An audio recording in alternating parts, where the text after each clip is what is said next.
for the introduction. My name is Mai Ishihara from Hokkaidō University. I am a cultural anthropologist whose grandmother was Ainu lady. I would like to thank all the organizations to support this opportunity and inviting me to speak to you today. And also I thank all the Musqueam people that I'm on the unceded territory. I'm not used to talk in English, so please forgive me with my English. I'm honored to be here at UBC. I was here 2 years ago with some researchers and undergraduate students and was very surprised to see the great relationship between university and indigenous community. In my dissertation, I mentioned much about great relationship and also announcement UBC indicated about this unceded land of Musqueam people, because this never happens in Hokkaido.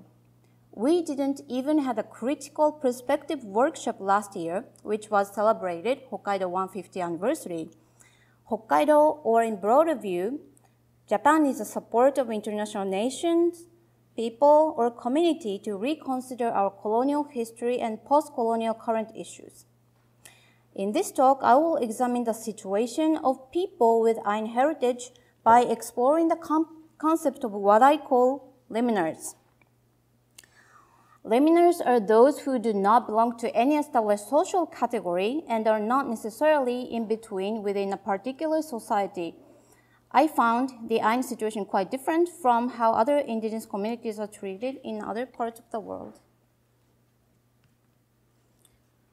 Back in August 2014, Yasuyuki Kaneko, an assemblyman in Sapporo, posted a comment on Twitter stating that indigenous Ainu group no longer exists and suggesting those who identify as Ainu are motivated by government programs that benefit the ethnic minority. The present law does not encompass anything that may legally confirm the term Ainu. It was in 2014. Kaneko claimed that state support, including scholarship and low-interest housing loans, are why people claim to be Ainu, and questioned if there are any Ainu peoples who live using Ainu language. Kazushi Abe, the vice president director of the Ainu Association of Hokkaido, challenged Kaneko's comments. I feel disgusted with his lack of knowledge. It was regretful seeing this aimed effort to restore the rights of Ainu people, Abe said. But this debate wasn't surprising to me, as we keep hearing people say, where are Ainu people? Have you ever seen Ainu people before? Even school teachers never seem to realize that there are actually Ainu descendants in their classroom. But at the same time, I've never met anyone who identified himself or herself as Ainu while I was at school in Sapporo. I was born and raised in Sapporo City. The population is about 2 million, so there's the anonymous of the big city. The Ainu lived for centuries in Hokkaido and nearby Sakhalin in Korea Island, but the Japanese cabinet only recently passed a bill to recognize the Ainu as indigenous people who have their own language, region, religion, and culture, but who are the Ainu?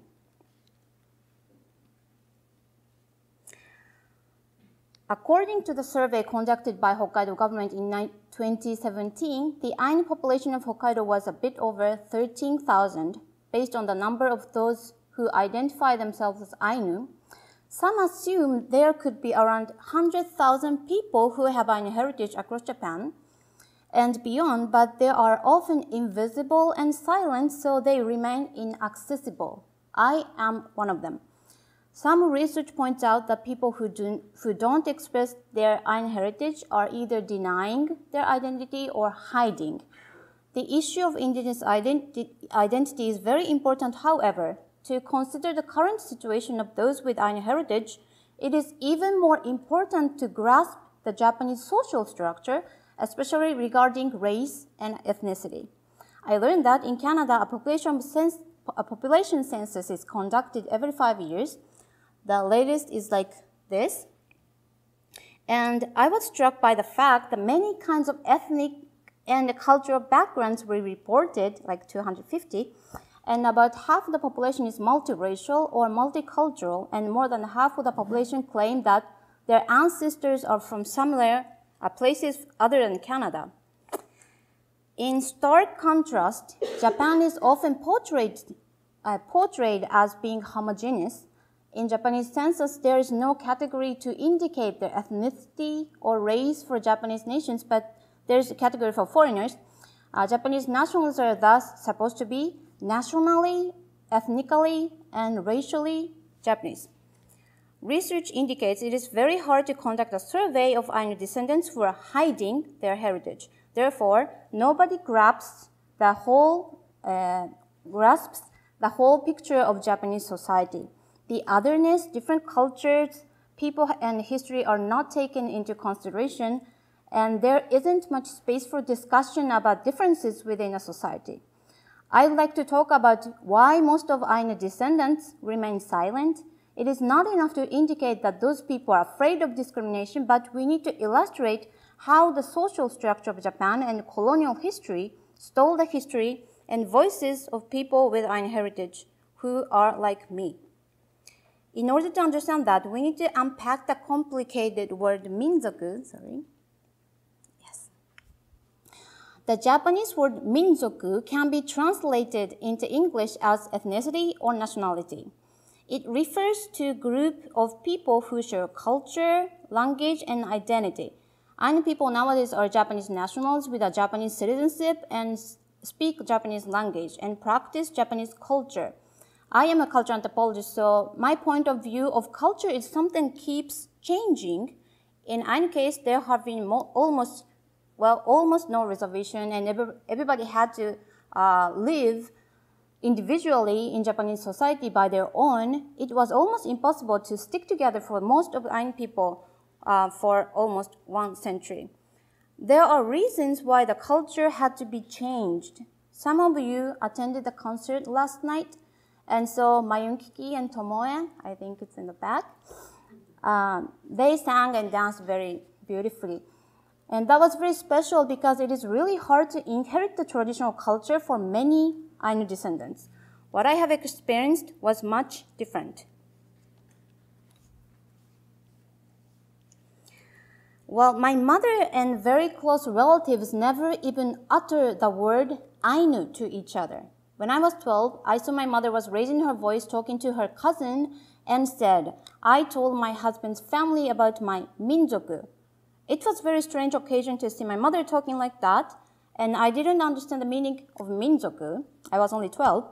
I asked her later what she meant by minzoku. She asked, "Do you really want to know? Won't you regret to hear it?" And she told me that my grandmother was Ainu. The reason they used the word minzoku instead of Ainu is because they don't want to say the word Ainu. It is too much to pain to just say it. However, my mother says, "I am an Ainu person, but I'm not a member of Ainu minzoku." Many have preconceived ideas of Ainu people as those who practice traditional culture. But what does it mean to be an Ainu person then? I must say it was very shocking for me to find out my Ainu heritage. My mother also told me not to tell anyone about my background unless the person is knowledgeable about Japanese history. But I have to say, not so many people are knowledgeable, even the school teachers. So I had a big secret with me, which I can't even tell my best friend about the background, because not so many people are knowledgeable about the Hokkaido history. I have a non-Ainu father. I hesitate to use the word wajin because it's really controversial now.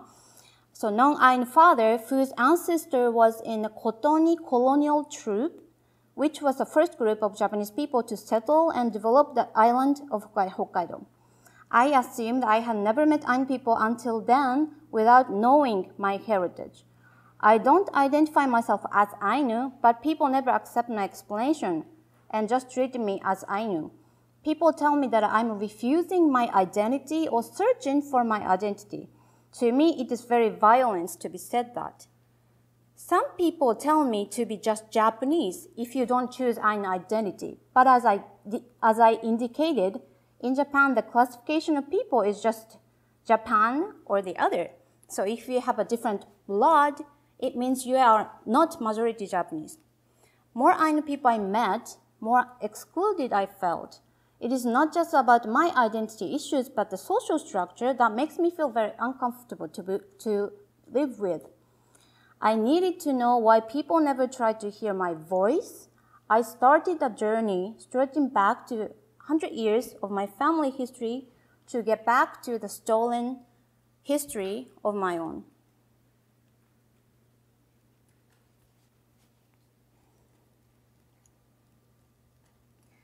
Okay, my great-grandmother, her name was Tsuru.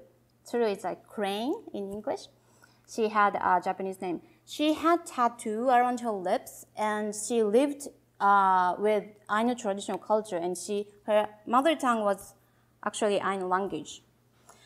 But when she had to take a bus to see her daughter in next village, she just have to hide the tattoo because everybody points out, especially like children say, okay, Ainu, Ainu, Ainu. So I take this as tattoo played a role as stigma in a society. And then my grandmother, Chiyako, he was born in Kotan. Kotan is an Ainu village. But Chiyako started to work in a Wajin-run farm when she was only 8. So she couldn't even go to elementary school.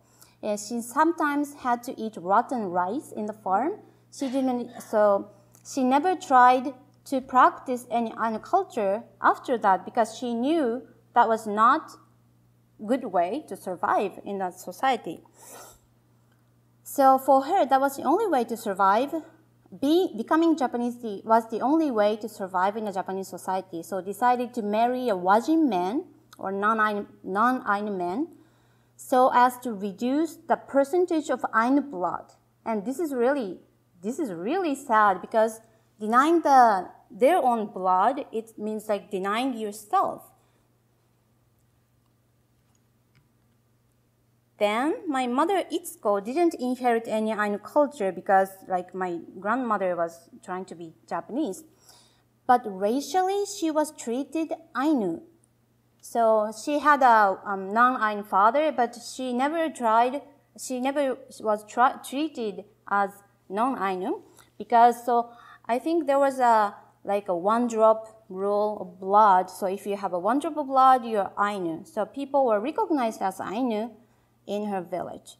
She was involved with Ainu movements in 70s and 80s and published newspapers about Ainu issue, but after that, she just felt emptiness because she didn't have any traditional culture, but racially she was treated Ainu, and it was really hard for her to find herself. So, and there's next to me, but I call this vertical and horizontal separation. From generation to generation, we could not inherit how to become or to be Ainu. And because there was a vertical separation, it will lead to a horizontal separation. Sorry. So what has only been inherited in my family for 150 years is the effort and sentiment of not being Ainu.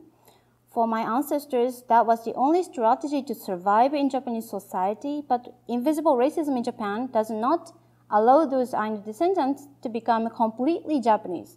So this made us silent and invisible. The Wajin or non-Ainu used to work as an ethnicity category, but to me, it works as a racial category in the current situation because it's about blood. And so this kind of discussion needs to be done in the future. We are not completely Ainu, but we are not Japanese either. So there are official Ainu history and Japanese history, but these are not our history. So in Japan, especially in Hokkaido, it is very clear one is officially either Ainu or Wajin, but there is no category for what I call Ainu Liminars. By becoming invisible and silent, our history is stolen from us. Every society has,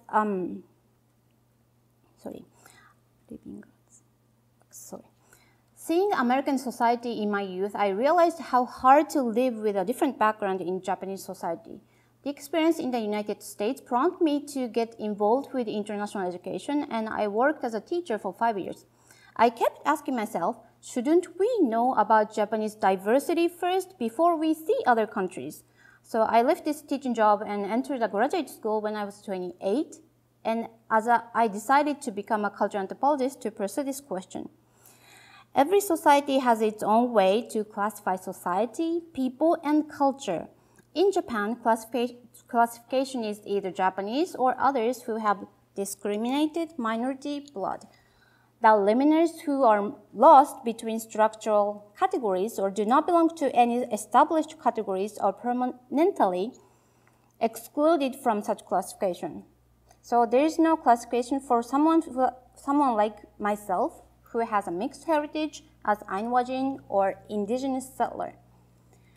Amongst the whole population of Ainu descendants, I would say more than 90% of people are silent about their Ainu heritage or not living as Ainu person. As I indicated above, most Ainu had to intermarry a non-Ainu person and decided not to live as Ainu. Many don't tell their children about their Ainu background, and as a result, most of Ainu descendants has no history but great pain to become invisible and silent. It feels like we don't have name and face. So the situation of those people with mixed heritage in Japan is much more complicated than what research or media often reports. The Japanese government didn't recognize other ethnic groups in Japan until recently. Being Japanese means people with no minority blood. So things have been changing recently, however. For example, the tennis player Naomi Osaka, who has mixed Haitian and Japanese heritage, is very welcomed as Japanese since she won the major titles. So, because of such concrete binary classification, being Japanese or non-Japanese, it is hard to find a space for dialogues among people who don't fit into the established category. We might find some similarity with Métis people here, maybe, but the big difference are maybe Ainu Liminars are all alone. We are invisible and silent, so there's no chance to meet each other and don't think oneself as indigenous person, so there's no political aim to become together at the moment. Okay, the last part. Okay. Japan often avoids using the word colonial or colonization in discussing the Ainu situation. Even media hesitates to use it. So the Ainu policy is only about culture and welfare, but not about land or decolonization. 2 years ago, I was very surprised to see Musqueam people here because they wear Western clothes and claimed about land. On the contrary, in Hokkaido, Ainu people have to wear traditional robe and talk about traditional culture. So this is one of the most important differences here and there. I am much aware how hard situation Ainu has been living today and a serious discussion about indigenous rights to be done, but at the same time, there are Ainu Liminars who kept silent with great pain. So we need to make a space not only for Ainu, but also for Ainu Liminars so that they can reconnect to their history and heal the pain. And to achieve this, what we first need to do is to re-clarify Japanese history and social structure at the national level. The situation in Japan is very different from Canada. Canada is a settler colonial nation, but also a nation of immigrants, while Japan has a history of settler colonialism, but almost nobody can use the word colonial. So Canada is a multicultural society, but Japan is predominantly homogeneous, at least on the surface. Not only for Ainu people, but also for Japanese, being different is not easy in Japanese society, and even starting discussion around these issues is very hard. And what I have inherited from my family is the effort of sentiment of not being Ainu and becoming invisible and silent. Now, after 23 years since my mother told me about Ainu heritage and almost 10 years to pursue this question, I have my history back to my own. This is my history, which is different from Ainu people's official history, and which is also not to be stolen by anybody. I am not confused about my history and identity at all. Even people keep telling me so. I'm very proud of me and my Ainu grandmother Tsuyako, who never even said the word Ainu in front of me in her lifetime. She passed away when I was studying in the US but she's still my most loved one. I respect all Ainu people who have survived until today. I am not someone some researchers may clarify as people who don't like being Ainu or hiding. I just have a different history, story, and face which are made by colonial past. And there's no word to clarify me. It is not my personal identity or feeling, but these are the result of Hokkaido 150 years.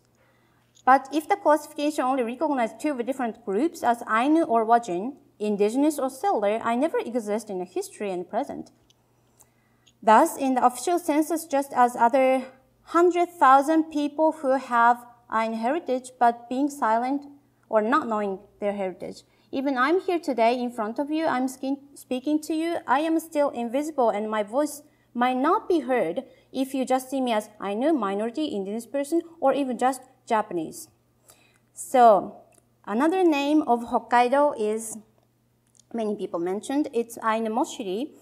This is the Ainu word and it can be translated as land where humans live. And human beings are a creature which can understand others' pain and have imagination and can tell stories with using words.